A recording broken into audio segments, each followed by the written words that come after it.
안녕하십니까. 뉴스 스케치입니다. 2022년 8월 5일 금요일 인터넷 뉴스에 보니까 펠로시 하원 의장이 한국과 타이완을 방문했는데 중국에서 이에 분노해서 대만 지역에 대규모 군사훈련을 한다는 뉴스가 있었습니다. 그래서 아메리카와 중국 공산당이 왜 대립하는지 그 근본 원인에 대해서 알아봤습니다.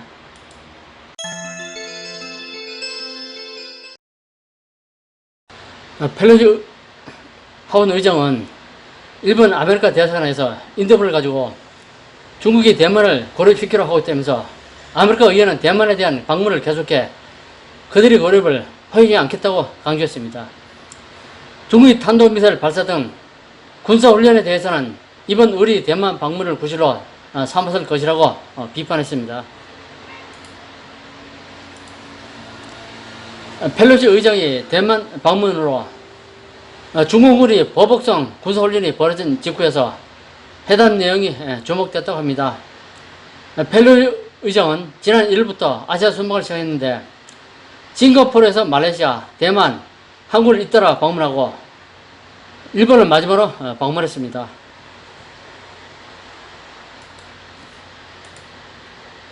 그래서 아메리카와 중국이 왜 대립하는지 그 원인이 무엇인지 근본 원인을 알아봤습니다. 왜 대립할까요? 대립의 근본 원인은 북한 핵개발입니다. 미국이 아메리카가 북한의 핵개발을 반대하고 핵개발을 하지 말라고 경제제재를 했는데 중국 공산당이 이해를 협조하고 오히려 뒤편에서 중국 핵개발을 지원했다는 그런 뉴스도 있습니다. 북한 핵개발을 막기 위한 유엔 제재, 경제 제재에 중국의 시진핑이 반대로 공개적으로 또 비공개적으로 북한을 경제 지원하여 아메리카에서 대만 카드를 꺼내 중국을 압박한 것이 아메리카와 중국 공산당의 대립 근본 원인입니다. 대립은 경제와 국방 문제까지 확대됐고 한국 언론이 중재 역할론 등 이 얘기는 근본 원인을 망각한 잘못된 돌팔이 정치 처방이었습니다. 중재자 역할이 할 게 없습니다. 북한 핵개발을 하는 이유가 있습니다. 핵을 무기로 한반도 공산 통일을 목적으로 하고 있습니다. 핵으로 협박하여 주한미군을 철수를 원하고 있습니다.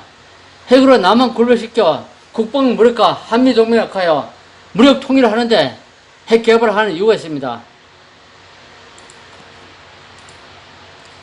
그럼 중국 공산당이 왜 북한 핵개발을 돕는 이유가 있습니다. 북한으로 하여금 한반도 공산 통일을 시킨 뒤에 한반도를 세권에 넣어 속국화하겠다는 그런 속셈입니다. 동아시아에서 북한과 러시아 동맹으로 미군 대를 추방하는 데 목적이 있습니다. 일본과 동남아시아를 중공의 세력권 내에 편입시키고 아시아에서 군사, 경제, 패권주의 달성하는 데 그 목표가 있습니다. 중국 공산당이 북핵을 지원했다는 비밀리에 지원했다는 뉴스가 있는데 중국 주석 짱제면파의 비밀 엄부 중에 하나였다고 합니다. 마사오홍이라고 홍상그룹이 있는데 중국인입니다. 이 그룹에서 북한 핵무기를 비밀리에 지원했다고 합니다. 대북무역기업입니다. 무역으로 유장한 북한 핵무기 지원 사업입니다.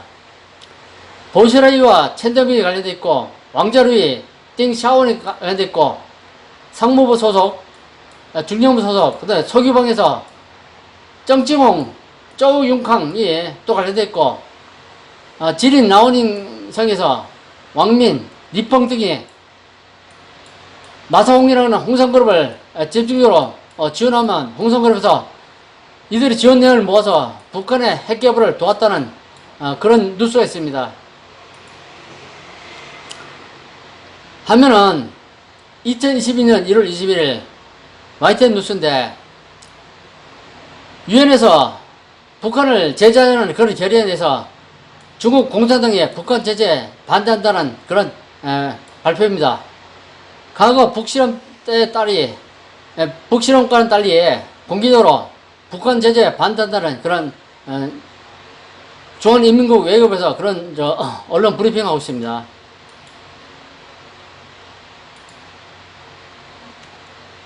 아메리카와 중국 공산당이 대립하는 이유. 그러면 아메리카는 왜 중국과 대립할까요? 북한 핵개발을 비호하면서 지원하는 중국 공산당 세력과 경제 군사적 대립하면서 대만 카드를 활용하게 되었습니다.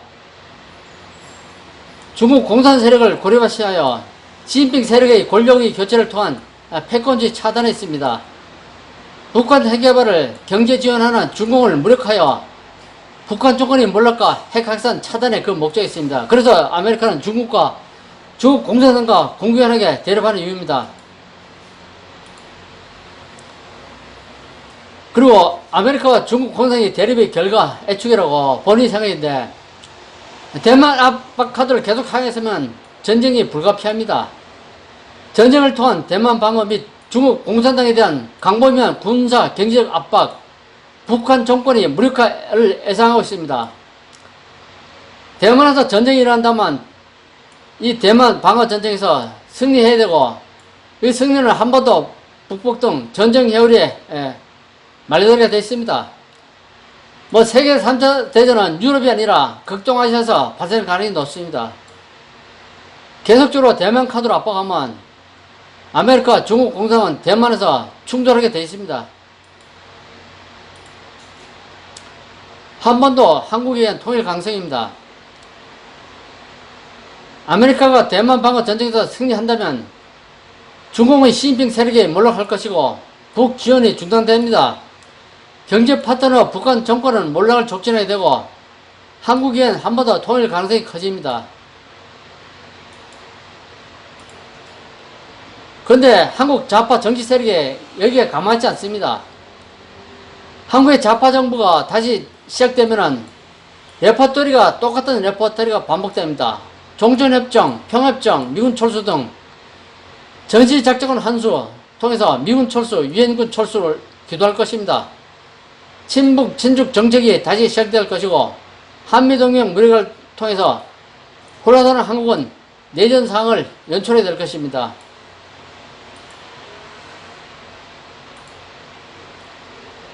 한국 좌파 대통령의 업적을 대해서 말해보겠습니다. 사람들은 김영삼 씨가 좌파가 아니라고 그러는데 김영삼 씨는 좌파입니다. 클린턴 미 대통령이 북핵실을 폭격하자는데 반대했습니다.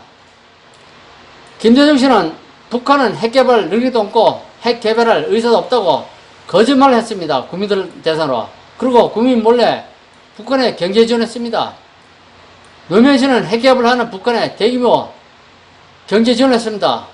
김대중 씨보다도 몇십 배의 많은 경제 지원을 했습니다. 북한에다가. 문재인 씨는 노골적으로 친북, 친중 정책을 했습니다. 북한에 경제 지원을 했을 뿐만 아니라 종전협정, 평협정 등 체결로 조건면 철수를 기도했습니다. 여기서 한국 좌파 대통령이 북한 핵개발을 관련하여 우리나라 대한민국에 끼친 해악입니다. 마지막으로 지지율에 노예된 윤석열 대통령에서 얘기해 보겠습니다. 저번 전에도 얘기했지만 신뢰성, 공정성이 검증이 안 된 지지율이란 덫에 스스로 갇혀서 정치 운신에 통제당하는 한심한 처진을 하고 있습니다.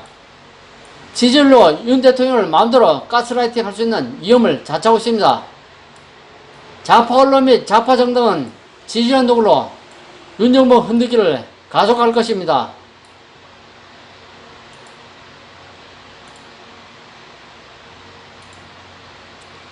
미중의 근본 원인을 망각한 한반도 중재자론이나 평화체제 구축 등 허망한 언론 학술적 논문 등 한반도에 제대로 된 지도자가 없습니다. 좌파적 이념 편향된 정치권만 설치고 있습니다. 제대로 된 논리는 없고 학자가 없습니다. 대한민국 국민은 각자 살 길은 각자가 알아서 사는 시대가 되는 것 같습니다.